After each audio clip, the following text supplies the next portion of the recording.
Darlene here. Welcome to my channel and welcome to Shed Wars.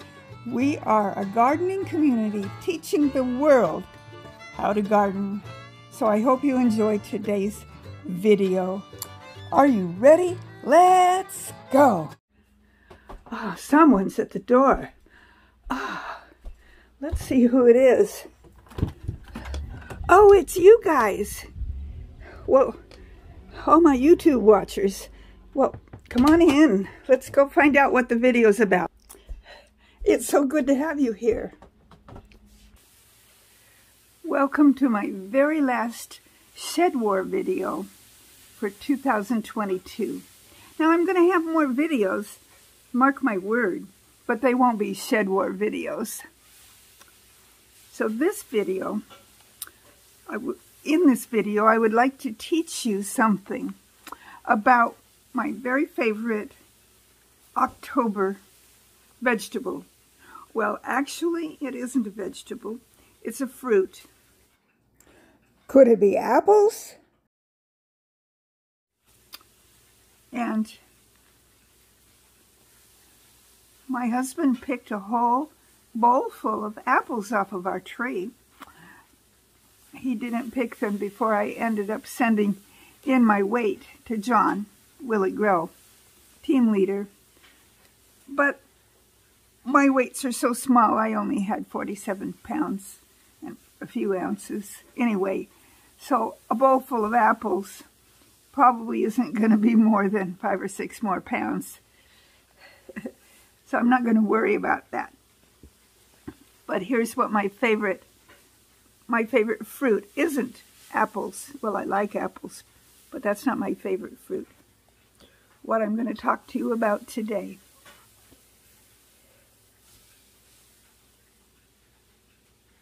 I decided to discuss with you squash. Yes, that's what I said. Squash. Specifically winter squash, but I will mention summer squash also. Squash can be divided into either winter or summer squash. The first thing to learn about winter squash is that it grows in the summer, not the winter, even though it's called winter squash.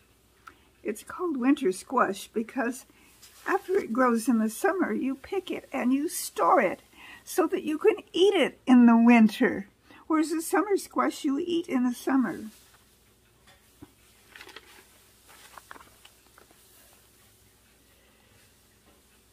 Squash is mostly a vining plant, and it can take up a lot of room in your garden. But fellow gardeners, people learning to be gardeners, one way to solve that is to grow it on a trellis or on a fence so that it can grow up and over rather than spreading all the way out. That will save a bit of room in your garden. There are many types of squash. Just to let you know, squash is a, let's see if I can pronounce this, cucurbita. Cucurbita? C-U-C-U-R-B-I-T-A. It's a genus of it's a genus, I can't read my writing on my notes. It's a herbaceous fruit in the gourd family. And it's native to South America. Well, we grow them all over North America. There are 5 edible species of these cucurbitas.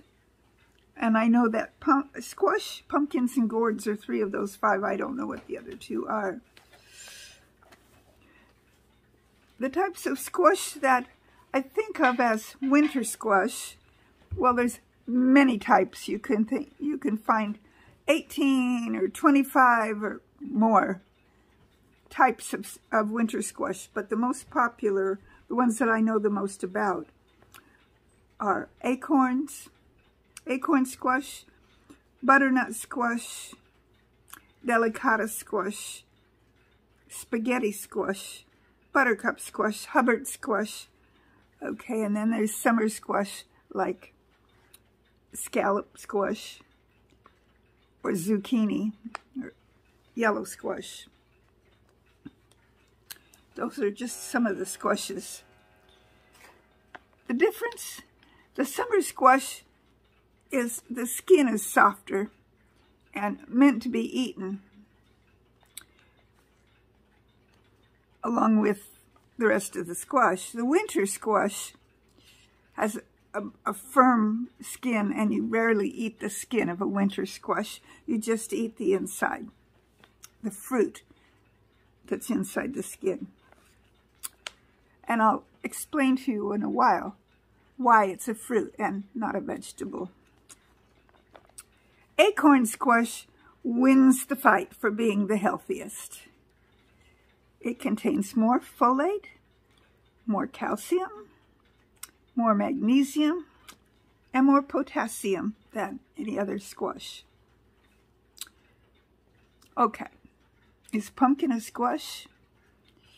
Well, since it's a cucurbita, and cucurbita is the definition of squashes, the genus that squashes, yep, pumpkin is a type of squash. So, when you're cooking with pumpkin, in October we make pumpkin pies. Well, October and November, and even December for Halloween and Thanksgiving and Christmas. Pumpkin pie is the bomb. I love pumpkin pie. But can other kinds of squash be substituted for it if you don't have any pumpkins? Yep. You can substitute other types of winter squashes for pumpkin if you don't have a pumpkin. They won't taste exactly the same, but they'll still be pretty good. And you can also substitute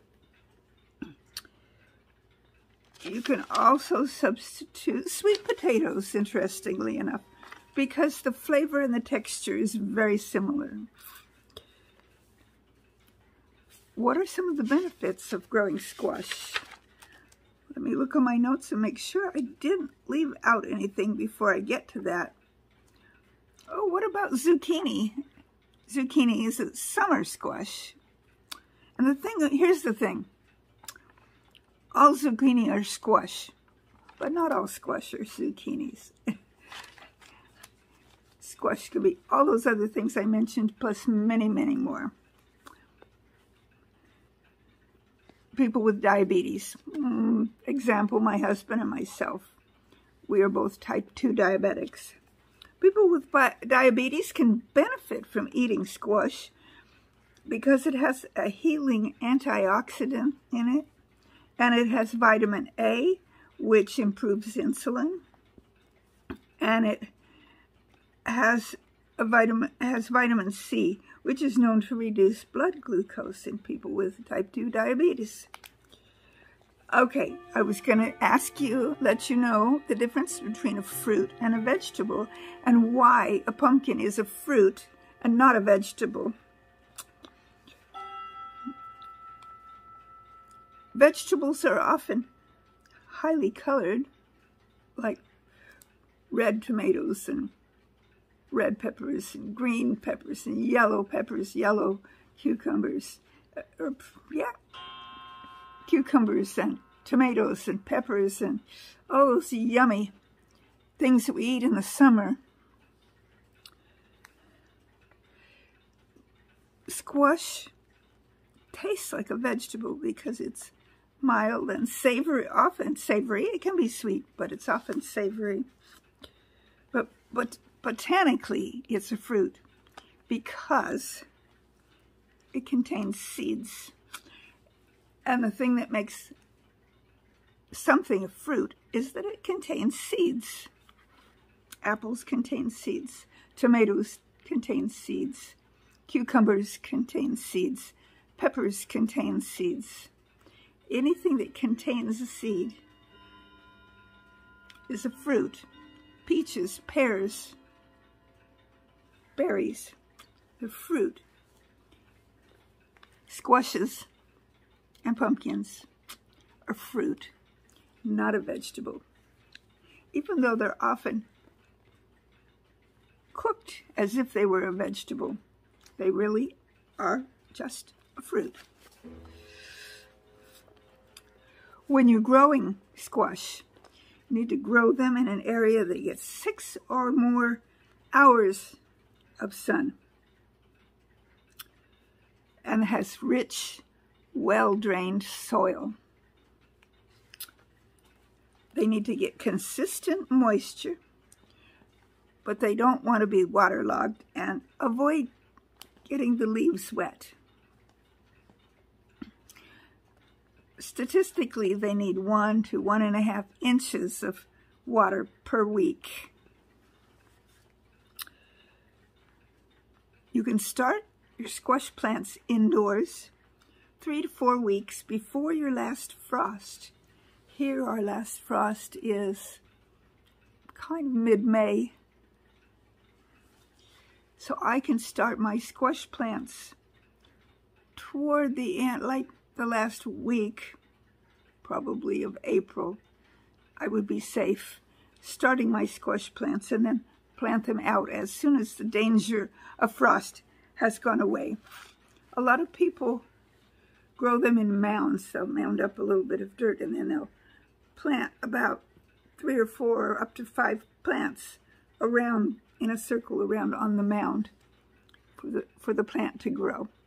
Or you can just plant it singly in a regular, like you would any other plant in the garden.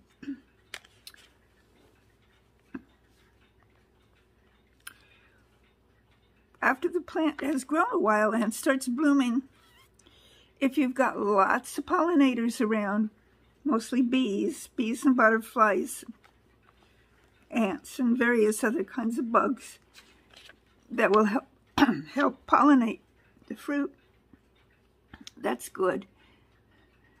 The plant tends to start out with what we call male blossoms. Here's the stem, and here's the blossom. It just comes out on it. In order for there to be fruit growing, we need a female plant, a female blossom, and it needs to be pollinated.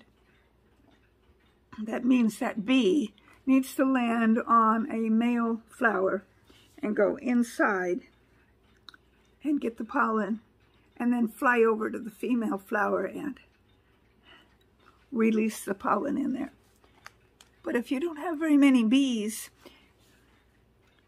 squash, also tomatoes, cucumbers, etc., but mostly we're talking about squash here, it can be hand pollinated by you, the gardener.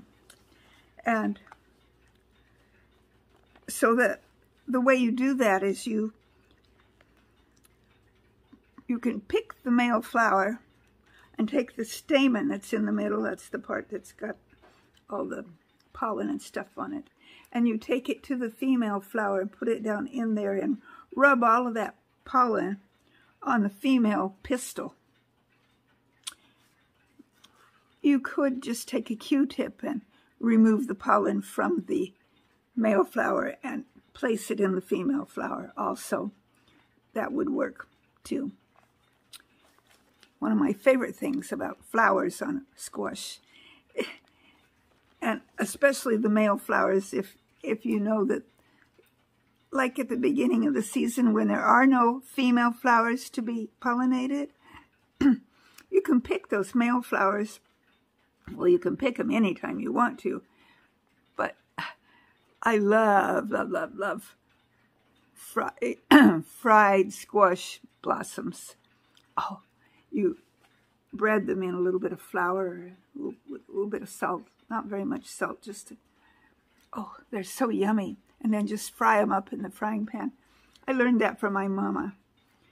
She made fried squash blossoms or fried pumpkin blossoms a lot during the summer. I love them. Can squash have problems? Yep. One of the problems that it has is that it gets powdery mildew. especially toward the end of the season. Powdery mildew is quite common. The other problem that people have with squash, to my knowledge, I didn't have any problem with it here, but that's not to say that I won't sometime in the future, is squash bugs. They like to get on the branches and they eat. They hollow out the inside of the stem and consequently it dies. Oh, squash bugs love squash, probably more than people do. So there are things you can do about that. BT is one of them, diatomaceous earth probably. Do your research, find out what you can do if you've got squash bugs. After you pick your squash, your winter squash, it's best if it's cured. That means you put it in a warm, dry place for a while before you store it away in a cool, darker place. And that helps it to cure. Can you pick squash before they're ripe? Well, if you know your end of the season is here and the weather's getting cold and you think you might get a frost, probably better pick it. So what you need to do after you pick it, you need to, first of all, make sure you leave a stem on it. Because if you pluck that stem clear off of any pumpkin or squash you pick, it's not going to store as long. But if it's not quite ripe, that's really important. Important no matter what, but really important if it's not quite ripe. So you put it in a sunny location in your house or in your garage or wherever you've got a sunny location. Could even be on your porch if it's warm enough there. And you turn it often so that it gets an even amount of light. And watch it carefully so that it doesn't start going soft on you or spoiling. But you keep it in that sunny location, not where it's hot sun, but just where it's getting sunlight. And it will eventually turn the proper color for eating. So what's your favorite fruit or vegetable in October? That one's mine, squash.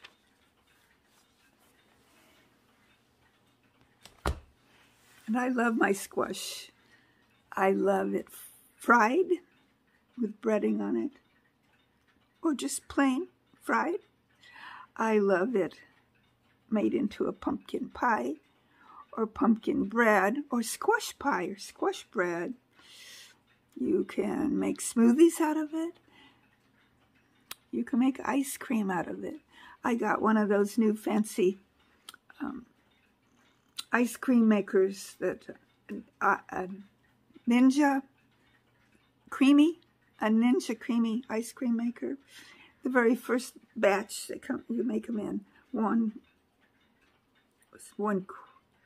pint containers. My very first 1 pint container was squash ice cream. Oh, it was yummy. Tasted like pumpkin pie a little bit. Well, I didn't have all the cinnamon and stuff in it, but, you know, with cream and milk, and pumpkin, squished up pumpkin. It was good. So, pumpkin ice cream or squash ice cream, very good. I hope that you've learned a little bit of something today about growing squash. So if you start them 3 to 4 weeks before your last frost, plant them outdoors as soon as you know they're not going to get ruined by frost. Grow them all year. In some places where you have a longer summer, your squash, pumpkin, can stay outdoors all the way until they're totally ripe, and then you can pick them. How to tell if it's ripe? the stem gets brown and the little tendril is brown and crispy. That's how you know that it's ripe on the vine. But if you live in a short season, kind of like I do, where my first frost is mid-October, you can pick them when you need to pick them and wait for them to continue getting ripe. Because I like pumpkins and squash, besides the few that I get off of my vines, I also buy some at the grocery store because I don't get enough off of my vines to satisfy my needs. Maybe next year I will. I can always hope. So I hope that you grew lots of pumpkins if you like them. And if you grew way more pumpkins than you could ever imagine needing, either sell them or give them away. I know lots of people that would love to decorate. Here in our town, I don't know if they're doing it this year, but last year, a group of kids from the high school, I can't remember if it was the band or we have a Scottish pipe band. I don't know if it was them or if it was the basketball team or the FFA. I think it might have been the FFA. That was a whole year ago. I don't remember. They were selling pumpkins. They were only like this size for $5 a piece. And if you got a big one, it was $7 a piece. Little bitsy ones were, I think they were still $5 a piece. It was a fundraiser, so we didn't mind paying whatever they asked for them. And always in front of the grocery store in town, our big grocery store is like 20 miles away, they always have bins of pumpkins or squash. So it's that time of year. I hope you learned something today. I know I learned something in making sure that I had all the information for you about my favorite fruit in the month of October. And since this is my last SHEDWARS videos for SHEDWARS Global Gardening, Northern Hemisphere 2022, I hope you've enjoyed watching all of my SHEDWARS videos and all of everyone else's in the SHEDWARS competition, their videos. There have been videos about every gardening thing imaginable. Oh, one thing I forgot to mention to you about pumpkins or squash. When you go to eat them, the middle of the fruit has seeds. We did talk about seeds, but you can take all those seeds out and dry them. Take all the gooey stuff off of them. And after you've dried them, one, you can save them to plant next year. And two, you can roast them. Roasted pumpkin seeds are yummy. I believe in some places they're called pepitos. Is that a pumpkin seed or is that a sunflower seed? No, I think pepitos. I don't remember. I just know that they're yummy to eat.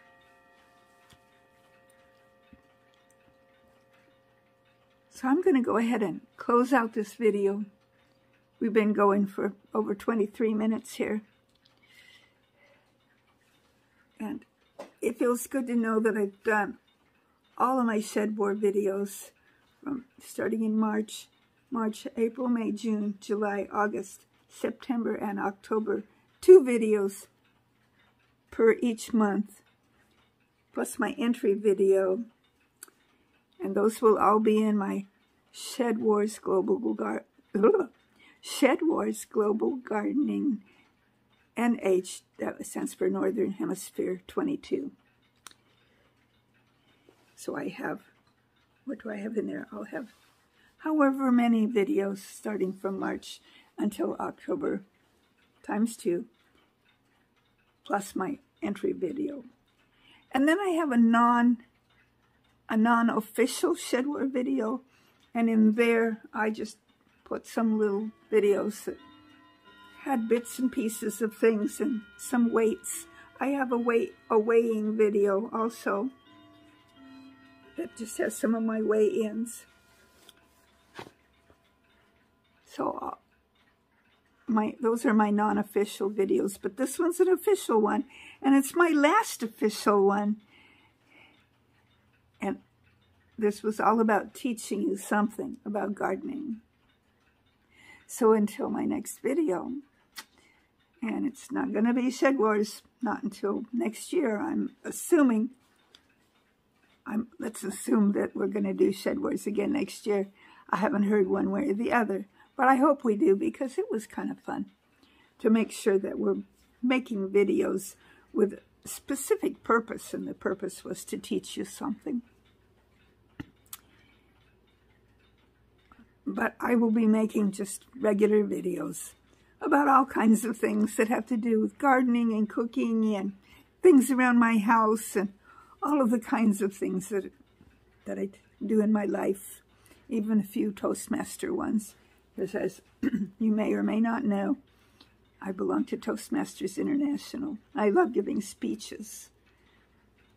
I hope my talks here on Shed Wars have been worthy of being a Toastmaster. I try not to have ums and ahs and filler words and bad grammar, all that kind of stuff. I try to make sure I have appropriate gestures and appropriate eye contact, all those things that we watch out for when we're learning how to be better communicators. So until my next video, I've been trying to end this video, as you can tell. I have a hard time saying goodbye. But I'm saying goodbye to Shed Wars. Until my next video, may the good Lord richly bless you. May you enjoy watching all the Shed War videos. And always, yeah, you know what I'm going to say, seek the truth. Darlene, at Darlene's Garden, signing out. For the last time on Shed Wars, but not for the last time on YouTube. Bye.